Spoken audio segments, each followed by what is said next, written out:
Аға, сіз ақша салайын деп жатсыз ба? Е? Сізге бір өтініш болып тұр еді. Ақша жоқ оның. Өзім де ақшадан қиналып тұрмын. Жаңа ламбат қойып сізге ақшаны нерең шешіп отырмын. Жоқ, ақша бар ғой аға. Просто менде Каспийда болып тұр да. Е? Сізге аударып берсем, наличный бере аласыз ба ма?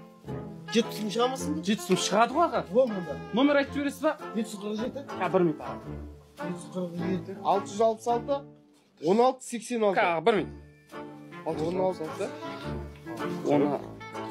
1686. Кім деп шығу керек? Раяма деп шығады. Раяма дейсіз ба?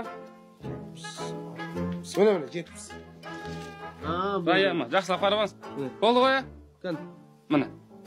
Болды. Рахмет. Жақсы аға, жол болсын аға. Жол болсын. Енді квартира алып алсақ. Жақсы. Рахмет. Алматыда интернет алаяқтық өршіп тұр. Жыл басынан бері мыңнан аса тұрғын сан соққы алған. Әсіресе жалған чекті қолдан жасау оңай болып кеткен. Тәртіп сақшыларының алды. Тақылы әлі түсінір ме? Іздеңдер. Қалада тұратын болды. Қайда жүрсің? Қыздардың артынан кетіп қойған шығарсың да, Қызғанады уақыт тапқан екенсің. Ізде. 70 мыңға жақсы бір квартира іздеші. Қандай ақшама іздеймін? Жоқ қой. Қандай ақшама іздеймін? Аударды ғой, 70 мың тұр ғой.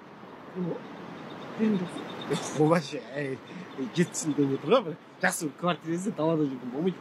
Міне жоқ. Қалай жоқ? Мен 70 мың теңге магазинге барғанда аудардым ғой саған. Жоқ жүрген жоқсың, маған тұратын еді ғой жүрсің. Охо, қазақ еліне плюс бір алданған отбасы болдыңдар ғой сонда. Бір мәнісі бар, бір мәнісі бар деп өмірдің мәнісінен айырылдыңдар ғой. Алданып жүре беріңдер сөйтіп. Тұра тұр ма? Ол кәдімгі чек көрсетіп тұр. Рая модем шықты ол кәдімгі сен кәдімгі Каспий болдың. Ой, көрсете береді. Әлі көрелерің алда сендердің. Жассыңдар ғой, нешедесіңдер өзі? Мынау көкім екен ғой. Сен еш бодағы? Сен ғой өмет қараған бұл емес. Айналайын, соңғы ақшамыздан айырылып отыр. Түсініп отырсың ба? 70 мың теңге жоқ қазір. Ой, сізге кәдімгі чек көрсетіп алдап кеткен ғой сізді. Қалай алдайды ол кәдімгідей Каспий голдтан көрсетті ғой маған аударды ғой. Қазір интернет алаяқ деген көп қой. Қарасаңшы міне, мен қазір көрдім мына видеоны, өзім таңғалып отырмын. Міне. Алматыда интернет алаяқтық өршіп тұр. Жыл басынан бері мыңнан аса тұрғын сан соғып қалған. Әсіресе жалған чекті қолдан жасау оңай болып кеткен.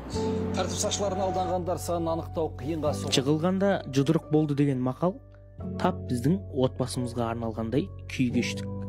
Сан рет сан соғып қалсақ та, жылт еткен үміттің жоғы бардай, өмірге деген ұмтылысымызды алаяқтың әрекеті одан сайын шыңдай түсті.